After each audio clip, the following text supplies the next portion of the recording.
Iraneide, você faz uma abordagem histórica na roda de conversas da saúde e da doença da população negra. Qual é o recorte que você faz? Então, hoje, essa tarde, tivemos uma roda de conversa bastante proveitosa, né, bastante profícua, né, com mulheres negras de Teresina, de Timon, de outras regiões da cidade, e falamos um pouco sobre como é que a história da saúde, da doença, da população negra, ela reflete na vida das pessoas até os dias atuais, tá? Considerando que os séculos XVIII e XIX, nós vivemos um processo de escravização da população preta, né, bastante acirrado e bastante violento. E, consequentemente, as mulheres e homens negros foram os mais afetados no tocante à saúde, porque a assistência à saúde dessas populações nunca foi política de governo, de Estado, nunca foi visto como prioridade pelo Estado. E, consequentemente, essa população ela era acometida por as mais diversas doenças, como sífilis, como a hanseníase, que é conhecida na época era lepra, uma diarreia, enfim, doenças bastante perversas para as populações, porque elas não tinham assistência alguma. O que ainda as salvava e que segue, é importante a gente lembrar que segue até os dias atuais, que era os conhecimentos tradicionais, a medicina tradicional, ou seja, a medicina das mães pretas, a medicina do terreiro, a medicina das comunidades indígenas, enfim, era essa medicina que é utilizada. E, historicamente, essa população negra ela perpassou os séculos da escravidão e chegamos ao século XX, né, no pós-escravidão, ainda com a saúde bastante precária para essas populações, considerando que sempre na história do Brasil essa população foi a maioria que compõe o país. E, consequentemente, chegamos ao fim do século XX, né? Primeira metade do século XX foi um período de bastante reivindicação e denúncia contra esse Estado perverso, contra essa política de morte para a população negra, mesmo dita liberta, mas essa liberdade não chegou de fato a esses grupos humanos, essas populações, e, consequentemente, somente nos fins do século XX que a gente consegue ter instituído no Brasil, né, especialmente lá pelos anos 2000, o programa Saúde Integrada da População Negra, onde algumas bandeiras de lutas históricas chegam até o Ministério da Saúde. E, consequentemente, é um programa que tem uma complexidade bastante importante, ou seja, atende um universo bastante importante de população negra, sobretudo das mulheres negras. Todavia, na prática, no dia a dia dessas mulheres, ainda é bastante perverso o tratamento dado a elas. Como você avalia a saúde da mulher negra? Tratamento no tocante às doenças falciformes, né? O atendimento dessas mulheres, essas pessoas, especialmente as mulheres, é bastante perverso.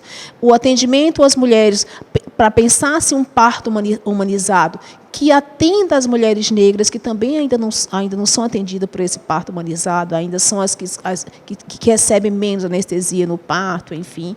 As doenças cardiovasculares, as hipertensões, que também, historicamente, afetam mais essas mulheres, mas também afetam a partir também de toda uma pressão social vivenciada por elas, a partir de um racismo estrutural que massacra historicamente essas populações, né? E na roda trouxemos um debate bastante interessante sobre esses temas, trouxemos também bandeiras importantes que tínhamos, né, lá nos anos 90 e que hoje com outros nomes temos, como, por exemplo, a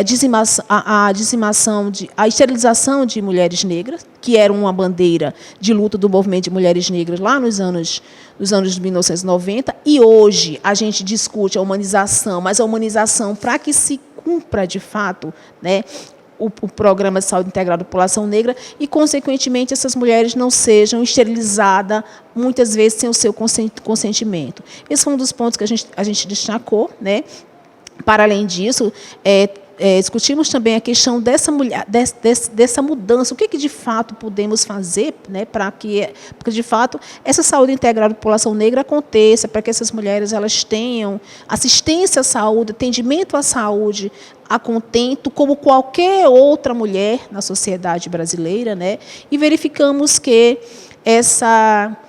essas mulheres, nós mulheres negras, né, e aí eu me coloco também como uma mulher negra, nós mulheres negras precisamos de fato acessar o poder, ou seja, sentar com o Estado e discutir essa política, sentar com o Estado e implementar essa política, sentar com o Estado como parte daqueles que implementam essa política, como parte daquelas que implementam essas políticas. Nós, de fato, não dá para a gente pensar que essa política vai ser implementada se continuamos ainda com problemas graves, como uma educação eurocentrada, onde a educação para a saúde ela não atende essa agenda, ela não atende esse currículo, é um currículo que ainda não atende essa agenda.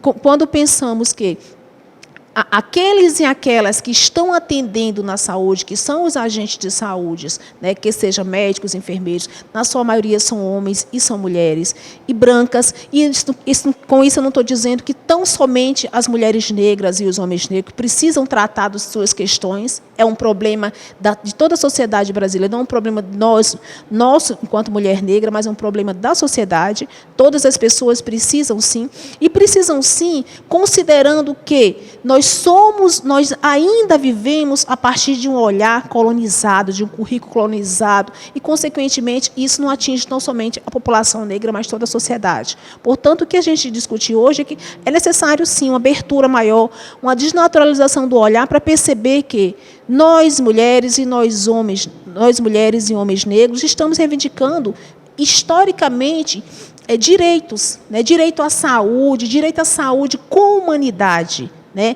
Direito à saúde e contra uma política de morte que se instaurou historicamente sobre essa população e que a maior vítima são as mulheres negras. O que você percebeu das mulheres que participaram da roda de conversa?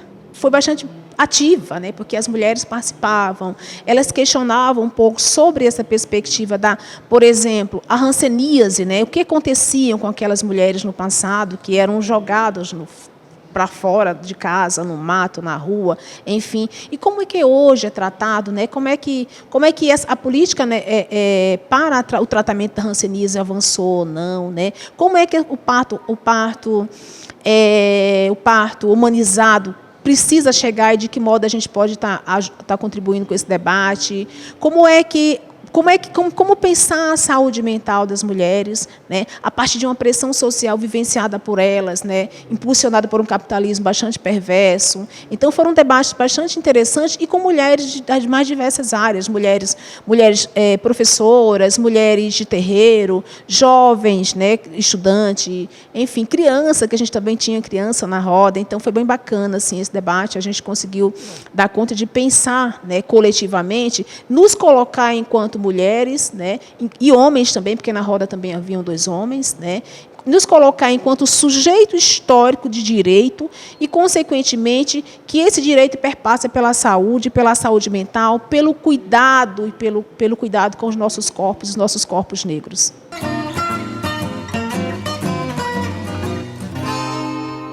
Ellen Maria, fale sobre a força da música para a mulher negra.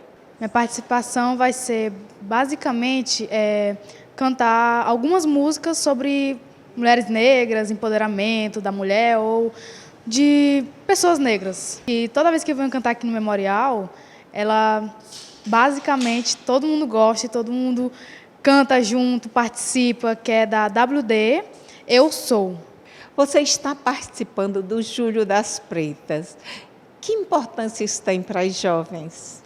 Eu não participava do movimento, mas quando eu comecei a participar, eu comecei a me achar mais bonita, me empoderar mais, não ter nenhum excesso de opinião dos outros. Se os outros vierem opinião, para mim não faz diferença. O importante é a minha.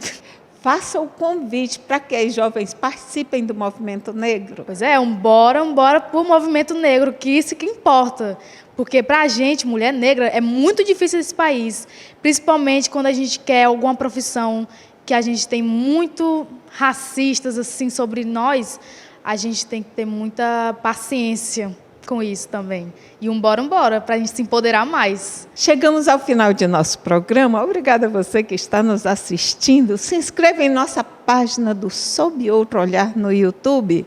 Envie mensagens para o WhatsApp DDD 86 99991 2620. Até o próximo Sob Outro Olhar. Eu sou a voz da resistência preta, eu sou quem vai em preta, minha bandeira, eu sou, e ninguém isso vai mudar. Tudo começou a dar certo quando eu aprendi a me amar.